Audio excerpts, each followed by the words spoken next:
You're listening to a podcast by Change My Relationship, featuring licensed marriage and family therapist and author Carla Downing. These podcasts are designed to provide you with practical solutions based on biblical truths for all your relationships. Today, Carla will be interviewing a guest who has experienced a relationship problem and successfully worked through it.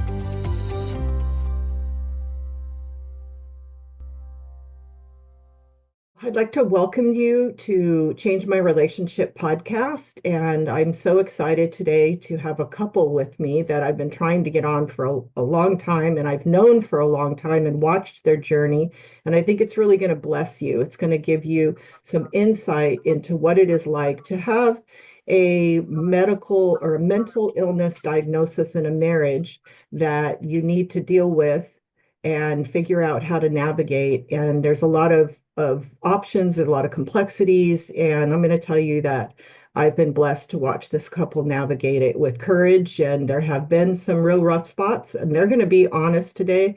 They're going to tell you about those, and we're not going to use their real names, and they can explain why that is important to them, and I think you're really going to enjoy it. So I'd like to welcome John and Ann. Hi. Hello there. Great to have you. We're just going to jump right in and we're going to go for it. So I love your story. How did you guys meet? Well, we're high school sweethearts. We met in high school, in college. We dated in high school, a very young age, 16. juniors, 16. Yeah. We met at church, and I saw her at summer camp, and I thought, wow, that's somebody I want to go out with, and chased her around the summer camp. Story followed me around for 5 days. Right. Tried to follow her around at camp so that I could ask her to the banquet at the end of the week. And the girls had all decided that we were not going to have any hookups at camp.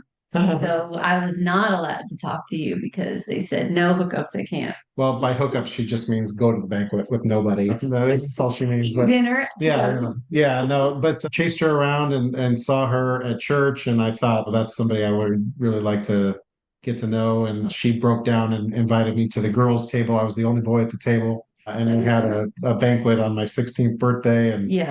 And so we've been together longer. We're both in the age range of 50 years old. So over 30 years. A long time. Oh, wow. That is a really long time. You didn't break up at all after that? That was it?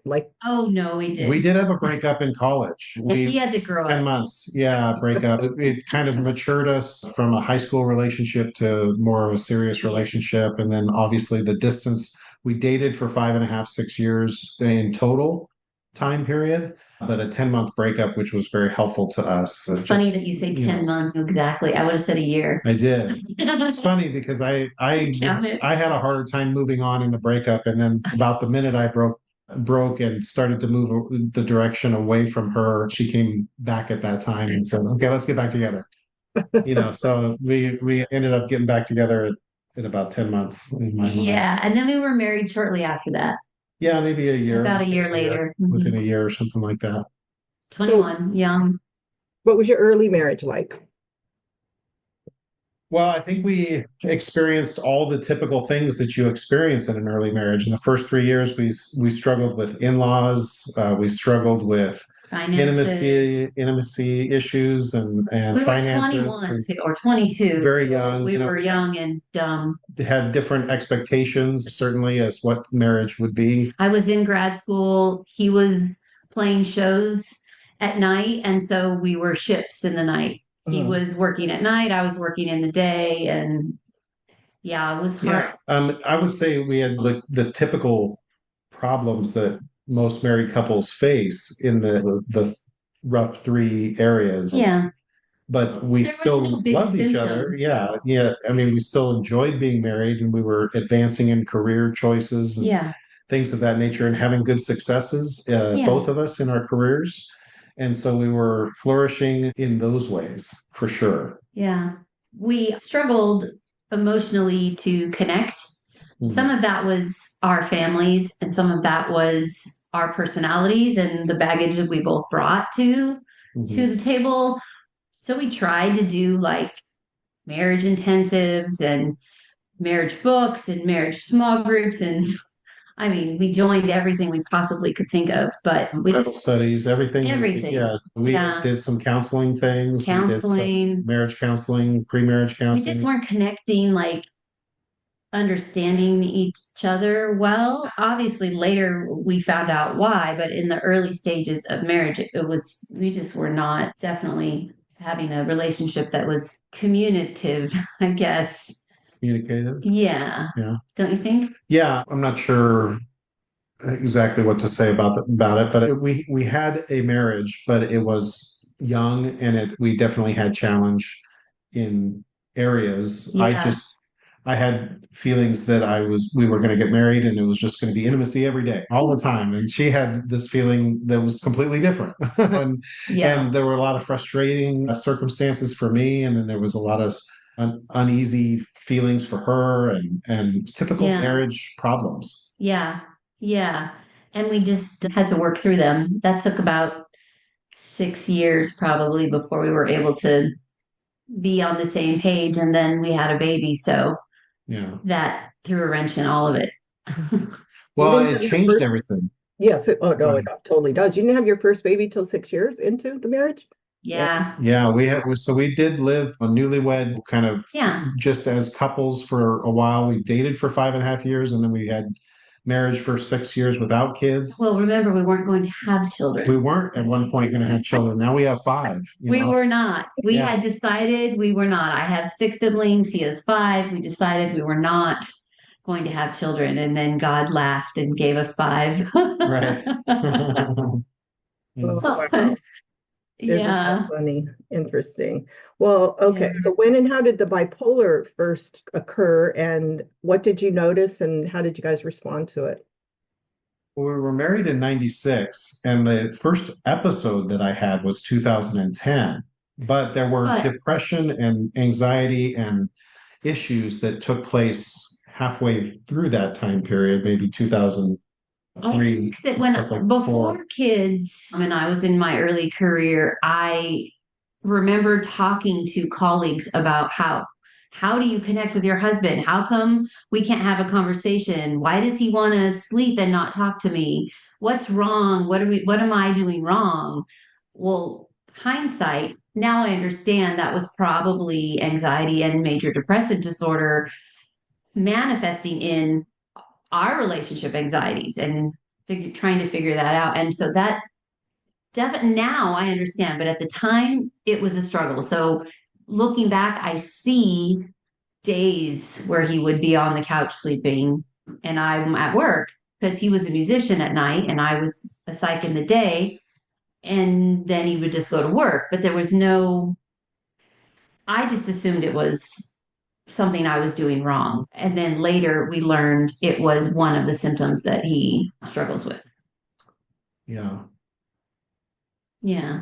So that was before kids. And then, sorry, Now, go ahead. yeah, I was just thinking there was a time period where she started to have wanted to have kids, and then that changed our roles, and I had to Mm, change career choices, and that brought in some depression for me because as a man, you kind of identify with what you do for a living as who you are. And so when I changed careers, I tried to find something that was self-employed that would allow me to continue with performing, but at the same time, it really did a number on me at that time, depression wise, because I just didn't feel like I had any choice in the matter. yeah. You know, Well, a little bit backstory with that. After our oldest was born, I went back to work right away. I think like 9 weeks old or something. And he was stay-at-home dad. So stay-at-home dad took care of her. I went to work.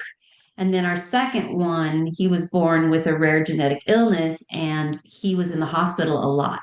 Mhm. And this is another one of the symptoms that we discovered later for him is that he does not like, my husband does not like hospitals. He does not always believe what the doctors are saying.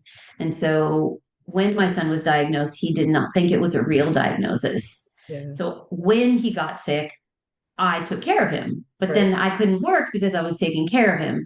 And then my work said, you cannot keep taking days off. And forced me to take family medical leave. And then after 12 weeks, they said, so we'll see you on Monday. And he was in the hospital. So I said, I can't do that. And so they gave me 12 months to figure it out. So they said, and then at 12 months, randomly enough, they'll say, so I'll see you Monday. And he was in the hospital again. Oh my. So it was a clear indication that I was supposed to resign. So I had to resign from my job to take care of him because it was very hard for him to take care of the babies now that he was sick and had a lot of doctor's appointments, and I couldn't just go to work. And he wasn't able to be in a daycare.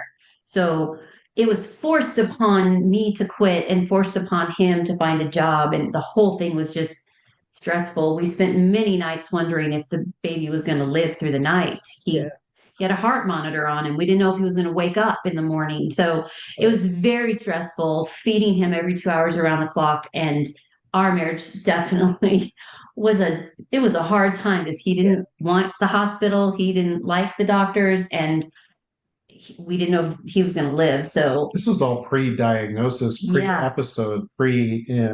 I would just want to mention, that's a good point. This was all just, we didn't know that there was an underlying issue with me, mental health wise. That's a good point. And there was a lot of challenges that we were facing. Yeah. But nothing really presented itself until maybe 6 to 10 years after this point. Well, that's a good point, because then I was upset at him. Yes. Like, why aren't you helping me? Our child is sick.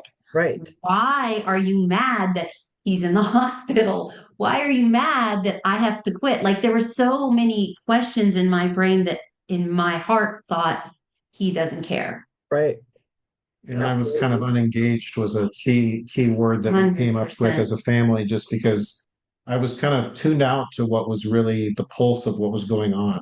I was sleeping, I was resting, just constantly pushing off the responsibility in a way, and just not acting as a really good partner in the relationship, but not really having a reason why that was happening. We didn't really have any kind of understanding as to what was going on with me necessarily.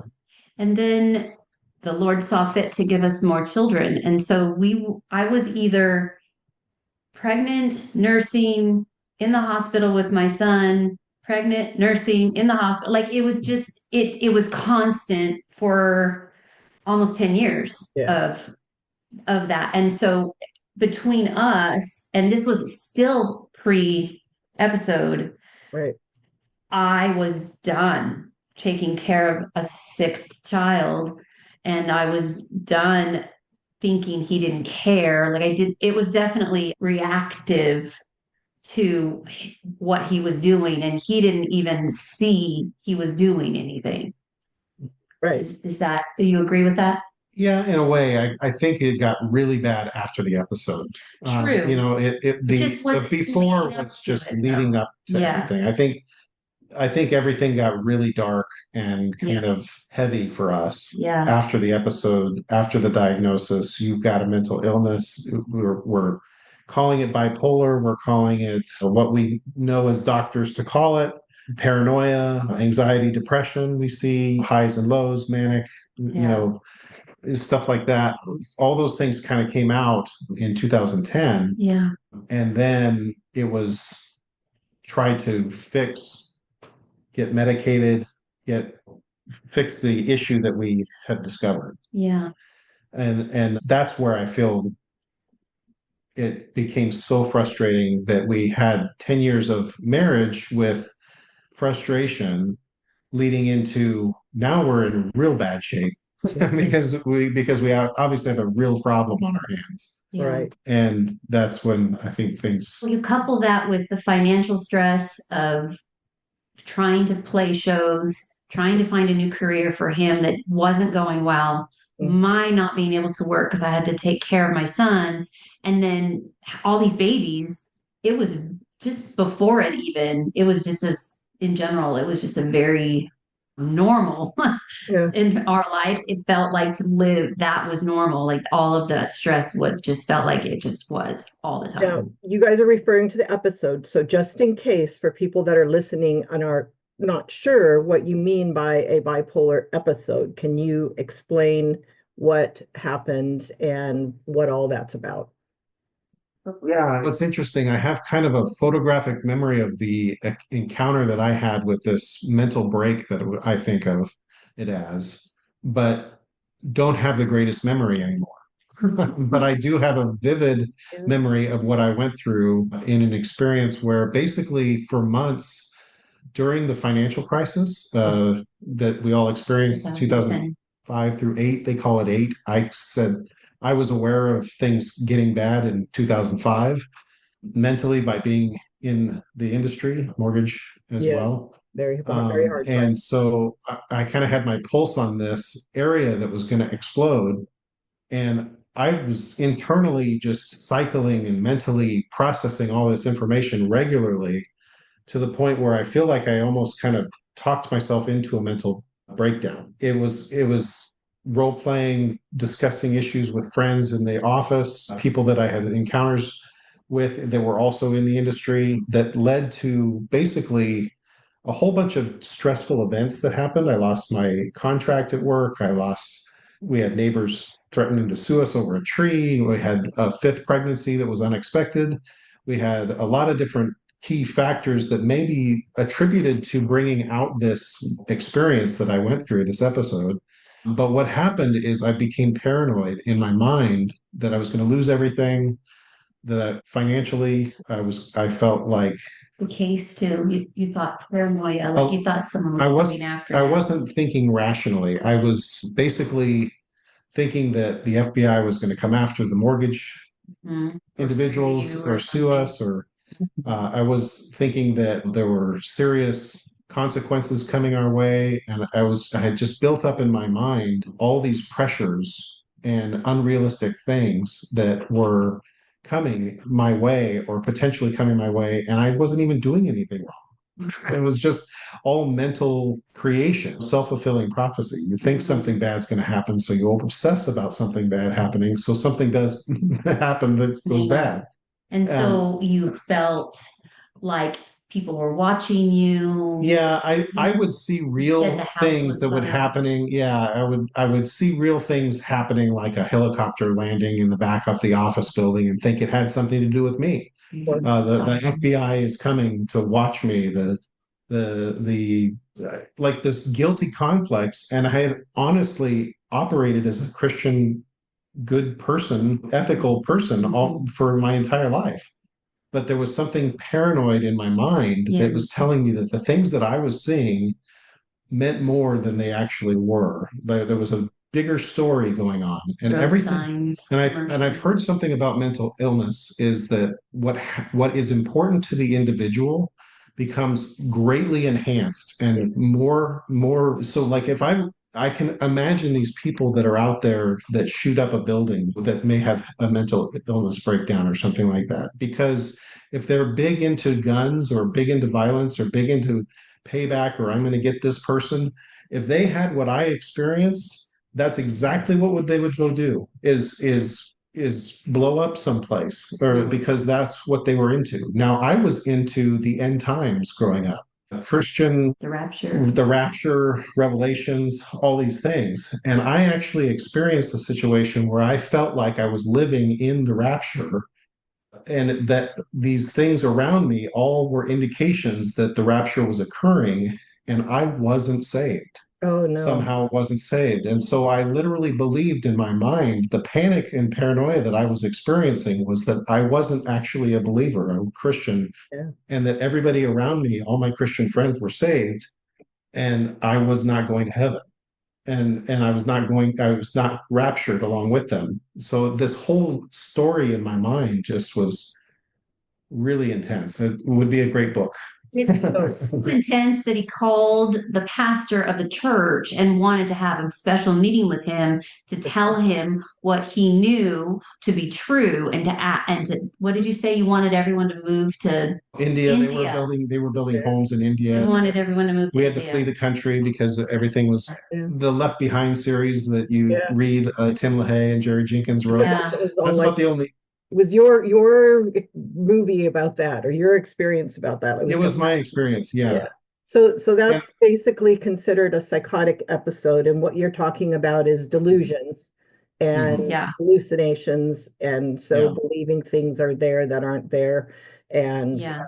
it's that comes out after mania usually, which I'm sure you experienced the mania of the rapid thoughts and the not being able to sleep and all of yeah, the grandiose kind of illusions. But a psychotic episode can be triggered, as I know you know now, by stress.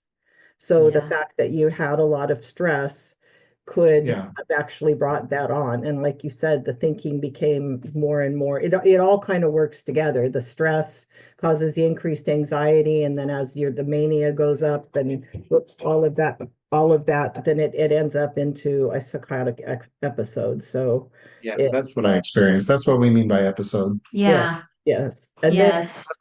I know he ended up in the hospital, right, for a while, and this was, Yeah. So he was actually originally, when he was having these paranoid thoughts, I didn't recognize them as that. I didn't know. Honestly, we had come to such a point in our marriage that I was just raising the kids and he was doing his thing. So it's not something I recognized right away. After he met with the pastor called a friend of ours who then called me and asked if he could take he and a couple of our small group guys take him out to dinner and ask him the questions about the paranoia. And then after their dinner, he called me and he said, yeah, he needs to go to the hospital.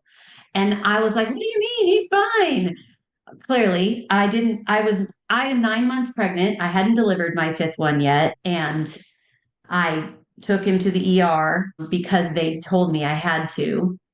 I mhm. had no idea that that would lead to being admitted into the hospital for Yeah. weeks and all of Yeah, that. they took me to the hospital and we all met there, and everyone was taking me there to get my help from the doctors. Yeah. And what that meant to me was they were taking me to the doctors, quote unquote, which was the devil in my mind, and that they were basically turning me in now because I hadn't been raptured with Oh, everyone wow. else and that I had to Yeah.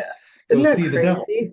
Oh And my so gosh. the psychotic thought led me to running out the hospital door, breaking through the back exit. Yeah. Okay. Yeah, so I spent the night running out the door and evading cops, sleeping in bushes, running through the riverway or whatever you want to call it, the sewers, to make my way back home, which I'm not a very athletic person, but made my way a 20-minute drive to our house, talking to myself and thinking everybody could hear my voices as I was, Through your phone. through my communication somehow. I got home and it was doors locked. My mother-in-law and my wife were inside with my children.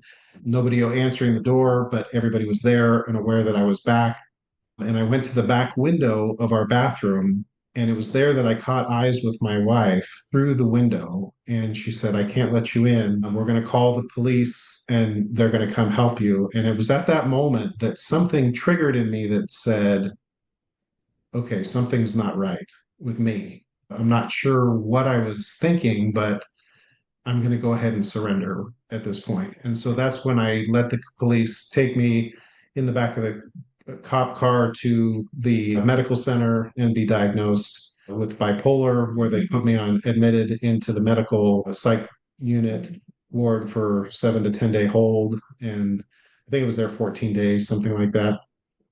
And boy, did I experience something there. That's another book. As far as what I was seeing, because I was still experiencing the episode thoughts, and the names of the patients were all people's names that I had encountered in my life, which all meant something to me. I met someone in there that said his name was Michael and that he told me he was an angel.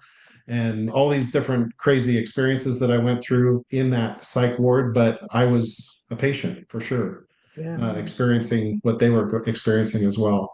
And so I was heavily medicated for the next year on different doses of different types of medicines, trying to figure out what I needed to be stable and what I need. And that was a horrible experience. That made everything exaggerated and worse for me, because when you're trying to get the medicines right, it's a trial and error, and it doesn't happen instantly. Some of these medicines don't take effect for 30, 60 days. Side effects, there's lethargic side effects, all these different things. So I was very, very fortunate to have a patient wife, but I had doctors telling me, "Oh, you guys are going to get divorced. Don't even worry about it." Oh, That great right. psychiatry. Great. And I would leave the psychiatrist's office and call her crying and saying, "I don't want to get divorced, but they're telling me we're going to get divorced." And I'm going through traumatic experience, and I'm not really finding great help in some doctors, and I'm finding good help with others. And so the diagnosis came out of that it was a bipolar diagnosis. Now my diagnosis is more paranoia focused and focused on anxiety and stuff like that I deal with. I do. So I don't know. Yeah, that's kind of how we got there. And you obviously understood bipolar, having psych degree, but Well, I able, thought I did, but I didn't. yeah, I definitely didn't. I mean, I kicked myself later for not seeing the symptoms right in front of me. So the first thing I did when we got the diagnosis was to take a class because I took a 16-week course on what is bipolar for relatives or spouses of recently diagnosed. that was the NAMI one. The NAMI one, yeah. We actually met at one of the hospital rooms, like Clinics. multi-purpose rooms there. There was a lot of families there who had children with bipolar or maybe a sibling, but I was the only wife there Really? who had a Oh, husband. Yes. wow. And it's taken years for me to find another wife who has a husband with bipolar. I think I maybe know one in the entire US. And I am in another group that is for spouses of mentally ill. And even then, they're mostly men talking about their wives. I mean, it's Really? true. The statistic, unfortunately, they just didn't stay married. Not number one in our marriage, I was I was working, so I had that work ethic. I wasn't reliant 100% on his income, and I would guess that most other couples, why would you stay with someone that you have to support financially, physically, emotionally, when you can marry someone who would support you? So I get the easy out, but we were told that everywhere we went. Oh my, Counselors to both of our faces, several to me while he was sitting there. Why are you still here? Yeah, and they were Christian counselors, some of them. So we had a very hard time finding support as a married couple. that is really sad though, because Yeah. I mean, we're gonna go through your story of the support that you found and how you guys were able to do it, but there are tools, there are things, obviously not enough programs, as you found out, but we know that there are other wives with husbands with bipolar There must be hiding. because I don't know. they're Yeah. absolutely the statistics show that that is the case. All right. Yeah. So it Sure. has to be. But yeah, maybe a lot of them aren't staying married and seeking help, which is really, really sad. So now you came home with the diagnosis, all of the side effects. Was that when I met you? When he was, No, no, that was no, no. That was the second episode okay. after that. 3 or 4 years later. So like I said before, I was 9 months pregnant. So he was in the hospital. They let him out because I was going to deliver. So he was out for just a few days, and then I ended up having a C-section. And remember, he doesn't like hospitals. So he came and left, which was fine, but I had to have full-time care for my other kids because he wasn't able to do it. Then I go home with a newborn, and for other babies. Three of them were in diapers at the same time, and he was still sleeping because he just gotten out of the hospital. So that was really hard. And I just took one step at a time, but there were several people from the church who recognized that I wasn't doing well. The care ministries reached out to me and said, "We're nervous for you. How can we help you?" And remember, I had quit my job to take care of my son. At this time, I was just like tutoring. Really, that's it, because I had all the babies. And now, obviously, he has no job at all. So we had $0 and all these babies. And so the church helped support us for a little bit, but they put me through an interview process with care ministries and decided that I was suicidal. Oh, were you? So I there were moments when it would have been much easier to just drive off the cliff. Yeah. And that is how I ended up finally meeting you, Mhm. because the church put me in touch with a ministry for suicide prevention. Mhm. And they paid for my counseling for a long time, like 3 years, a really long time. And as the counseling was coming to an end because my funds were up, was when your name came up. And she said, "Well, I feel like you're not going to hurt yourself anymore, but you're not going to survive this without help." And so she referred me to try one of your classes. Mhm. And then that was that first night I met you, when I came in the back door and wore a baseball cap and hid in the back.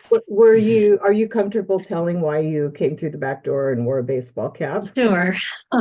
So we've been a part of the church for 20 something years already. I was in leadership there for the moms group, and I was a speaker for the moms group. I mean, I had babies and I understood preschoolers, and I'm a psychologist, so it only made sense. But your classroom was next door to the classroom for the moms that met at night. My group met in the day, but I knew a lot of people in the night class because we all met and taught together. So I had to walk past the class, and I at this point, I was in my mind falling apart. My husband was still sleeping. We still had no job, and bipolar or mental illness was a bad thing. It was not something that would have been accepted if I was going to be teaching other moms how to be good moms or how to bring Jesus into their home or whatever. And so I didn't want to go at all, but my counselor said I had to go, and I followed the rules, so I did. But I called you and asked if you could unlock the back door, Mhm. and I wore a hat and I sat in the back and didn't talk to anybody for a while. There was a few weeks that I was brave enough to walk through the front door, and then about halfway through the class semester or whatever weeks wise, I of course it happened. Someone in the hall was like, "Hey, are you here to Yeah. teach the mom's class?" And I was like, and then she just kept talking. So I didn't answer her. And she said, "Do you know what class meets next door? That's for women in difficult marriage. Who would admit that?" Oh no. And I was like, "I don't know who would." And then I was like, "Oh, I'm going to go use the restroom." And so I walked past your class and went to the restroom. And then I don't remember if I stayed that night or not. I obviously I didn't go into the mom's class because that wasn't my class. Right. I don't know. Sometime after that, it is all a blur because it was so hard. But yeah, it was a very emotional time to admit that I needed help. Yeah. The women's pastor called me at home during the week that he was in the hospital the first time, because she knew I was fully pregnant, and asked if she could come pray for me. And I said no. Wow. I said no, I can't. I just need to be alone and crawl in my mind, I needed to crawl in a corner and hide from everybody because it was just too hard. And I was pregnant and emotional and obviously irrational. But the next week, Beth Moore came to town and the women's pastor took me. She picked me up. She took me to the Beth Moore conference and fed me and made sure I was okay. My kids were being taken care of still by someone else, and then brought me home. And I delivered on Monday just so I could go to the Beth Moore concert or Beth Moore conference. But it's because I wanted to hide and she knew it. And so, anyway, all that to say is it was really, really hard to say it out loud Yeah. to the people I was ministering to. Yeah. And didn't you have one time later, or one time when somebody, one of your friends, a kid's friend's parent found out that your husband had bipolar, and what did they Yeah. say?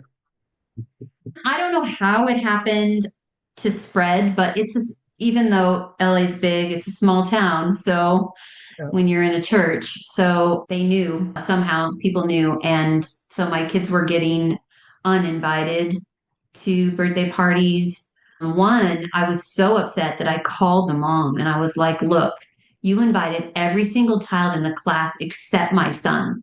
Do you realize that? Well, yeah.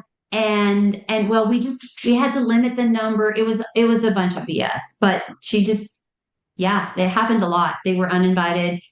They weren't, some others that found out didn't let their kids come play at our house. That was a huge thing too. As a couple, we were not invited as much to places like we used to be. It was just awkward everywhere. And it felt like all eyes were looking at me, whether that was true or not. At the moment, it felt like it, and it was just easier to hide in the corner. Oh, And gosh. that was when the church stepped in and said, something's not okay. And how can we help you? And it's only because I was in leadership and Yeah. a big part of the church that it was even recognized that I wasn't doing well. I did meet with the Sunday school teachers at church and I told them if the kids are upset or crying, my husband isn't doing well right now, so please call me so I can come get them. Like that was as much as I told them. So they knew something, but I'm sure they found out. I don't. Yeah, and that is really sad that the stigma with mental illness is there. It's getting better, and some churches are starting to try to recognize it and understand it, but it is not very many. And it's the No. stereotypes, unfortunately. I'm hoping that as people talk more and more and more about bipolar and you hear it so frequently, that Yeah. maybe the stigma is getting less, but we don't know. And that's why you guys said, I suggested, let's just make this really comfortable for you Yeah. to just not use your names so you don't have to worry about that. And why we're not showing the video portion of it, which is totally fine. Yeah. So now, what at this point in your marriage, let's bring it to the point where you came to my class. I remember some of the questions you asked me. It's like, how do I know if I can not give him his medicine? And what if he doesn't take it? And what do I tell the kids? And how Yeah. do I handle this when he's in bed all day? And what about his teeth? And what if brushing his teeth and taking a shower? And do I have to remind him about everything? Do I have to be his mom or can I let it go? And what if it hurts him? And what if he doesn't do what he needs to do? And you had just all these kinds of questions that you were really struggling with. And Yeah. you were struggling with what to say to him and could you be honest with him? So let's talk a little bit about what was going on with you. Yeah. So like I mentioned, I had five children and three were in diapers in the beginning. By the time I saw you, I had two in diapers, but still very much having babies all the time around me and 100% of the time them needing my full attention. But also being pulled to my husband needing my full attention. He had such a hard time just doing the basic not life necessities like showering and using soap and brushing his teeth and eating healthy and not sleeping for days at a time. And if and when we did go out of the house, like for church, because he grew up going to church, so I'm supposed to be there. But then he would spend the morning at church and it would just drain him for the whole rest of the day, sometimes the next day in a ball in the corner. He had to like decompress from pretending for so long. So that was really, really hard knowing how do I how do I establish a boundary with somebody who can't take care of themselves? And at what point do I not take care of him? Or is that wrong to not take care of him? I mean, he's an adult. I have babies that are literally crying on the floor in diapers that he's stepping over because he's not able to care for them. But then I really struggled with how to be a good wife. And the advice I was getting from the Christian perspective of church was honor your husband. Right. And how how could I honor him and serve him when he wouldn't take a shower, or he wouldn't get up, or he wouldn't, I don't know. There were so many wouldn'ts. And again, no income coming in. So going to food pantries twice a week to feed the kids and getting free books from the library to entertain them, going to the park, wherever I could to do for free. And as much out of the house as we could do because it was hard for them to see him in bed. They would ask, why is daddy sleeping? What's wrong? Is he sick again? Or why doesn't daddy want to come to my soccer game? Or how come when he comes, why doesn't he watch? Or why are we taking two cars when we're going to the same place? There's just so many things. There was a point after the first episode, but a year later, maybe, where he decided he didn't need medicine anymore. He would be better without it. He stopped taking it, didn't tell me. And that was like December, January. And by spring, we were blowing up arguing, which he never argued. So I knew something was wrong. Right. And then by later I think it was in the fall. So we're almost a year later. He's had another episode and we had to admit him again.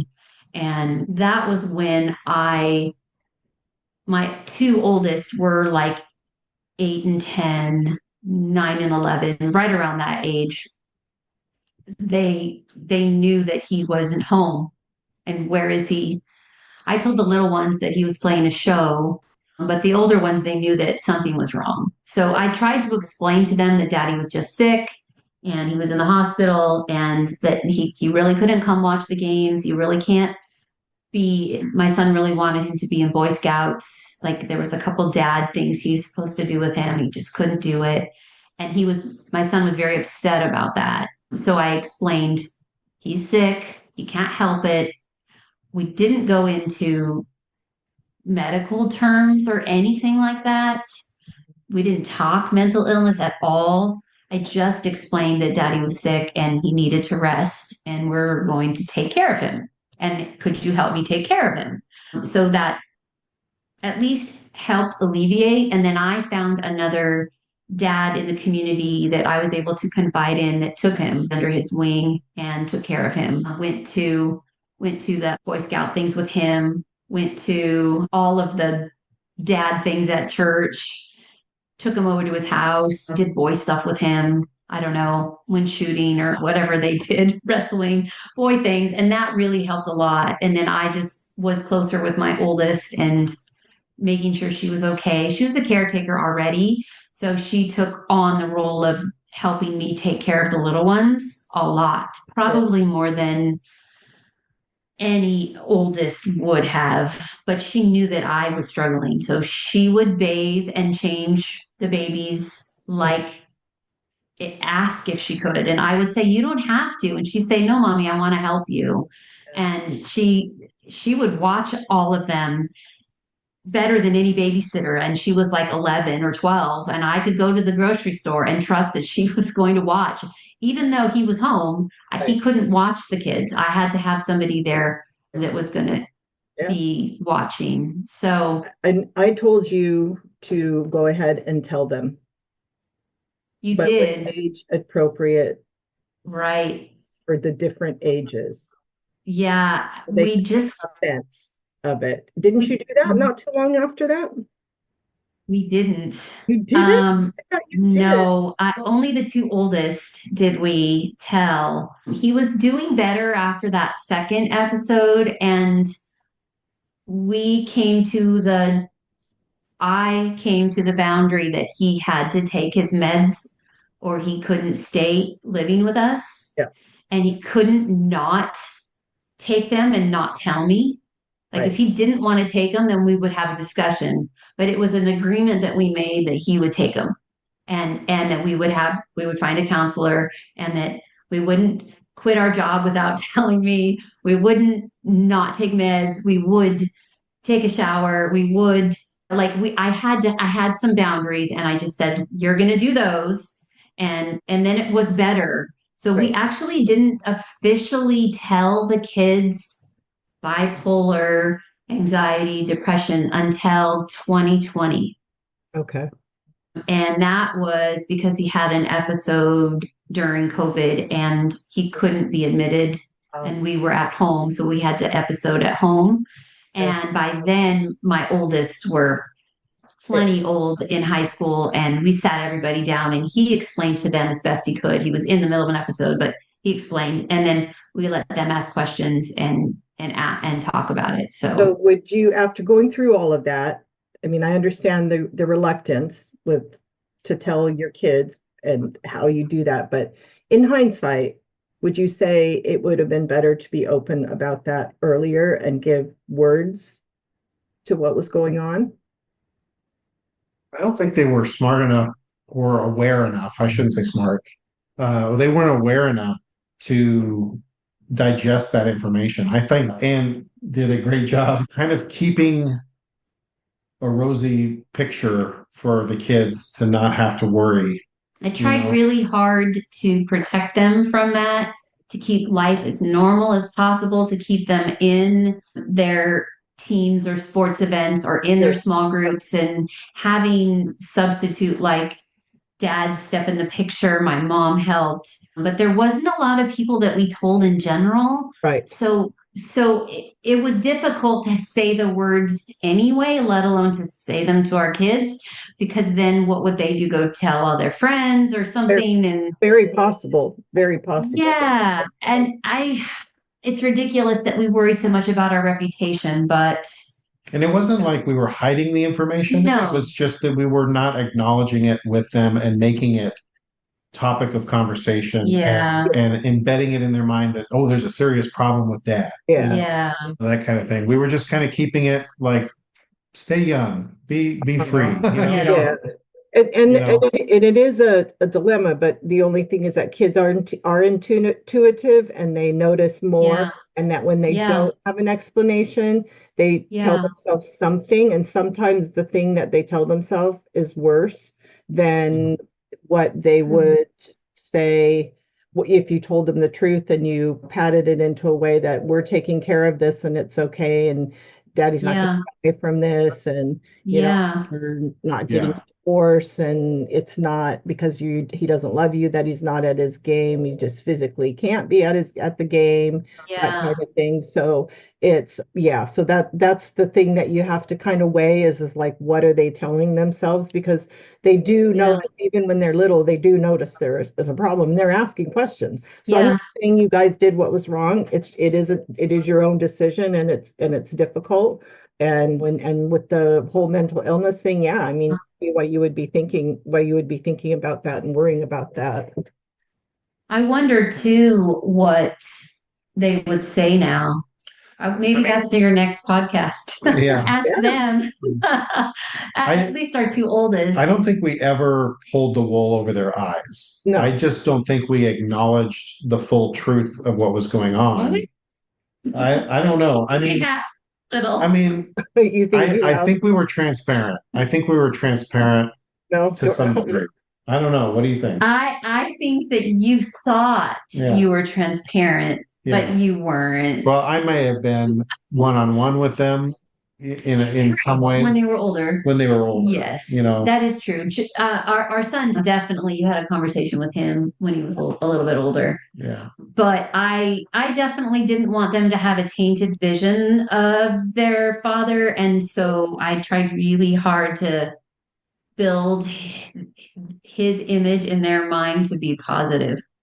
Which I appreciated because of the fact that when a divorcing couple happens with their kids, a lot of times they pick sides and they taint the waters for the other spouse and they Yeah. forecast this picture of how bad they were and all that kind of stuff happens in a divorcing situation. And so I was very grateful that we always communicated love, but daddy's sick right now. Yeah. That kind of thing. I remember my oldest asking, is it supposed to be like this? Like she was just starting to like boys and want to go on dates and whatnot. And she asked, is it supposed to be like this? And I said, no, it's not supposed to be like this. And I said, whoever you choose to marry should love and honor and cherish you.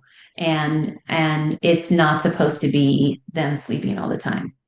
It's not supposed to be them not wanting to participate.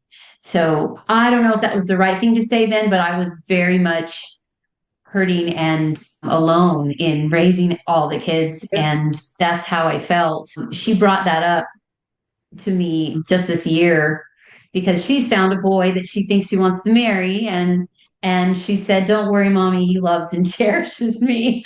And I was like, okay, well, at least it had a good effect. I don't know. It's definitely when you're in the middle of it. And because I was so emotional and just so full of responsibilities, it was very hard for me to show appropriate emotion unless I was just pretending that it was all great so that they would be okay. Well, and I think, I mean, there's all kinds of good things about being Christian, and we're all Christians, and no matter nothing that happens to us is going to change us, our viewpoint, what we, our faith is strong. But we kind of mess things up a little bit in the church because there is that thing of having to be okay and look good and make it look like we've got everything all together and that it's okay. And then even the whole thing of, well, I have to respect my husband and I have to honor my husband, and I can't tell anybody that he's having a psychotic episode or that he's sleeping all the time because that's going to dishonor him, and that's going to make people think badly of him, so maybe I shouldn't say anything, and maybe I should just keep doing it and keep submitting and keep taking care of him and all this stuff. So it kind of, and I remember the one time that I met you, and he had during the, I think he had lost his job during the second episode. And you were like, I have enough money to pay for things for like 5 days, and that's it. And I said, oh my gosh, aren't you worried? And you said, thank you for saying that. Do you remember this? You're like, thank you for saying that. I think if you would have said to me, okay, trust God, after all the people that have said that to me, you're like, I think you said something like, I probably would have lost it or I would have smacked you or something. So you said something really like that. And I'm like, oh, no. Oh, you should be worried. I'd be worried too. And just do everything you can to try to prepare and then trust God. That's what you have to do. And you're like, thank you.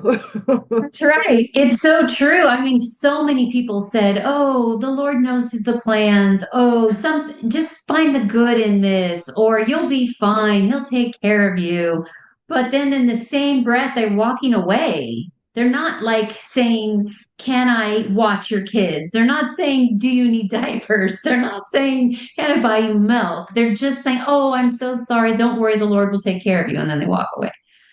That's when it talks about in James, when he's talking about faith has works, and that if your faith doesn't have works, it's dead. And he gives that example. Somebody walks up to you and they need food and clothing, and you say to them, "The Lord bless you and keep you," and the person Right. walks away, but you don't give him any food or clothing, Nothing. he's like, No. "That's not right. That's not the way Yep. it's supposed to be." And it doesn't mean that we Nothing. have to help every single person that comes up to us.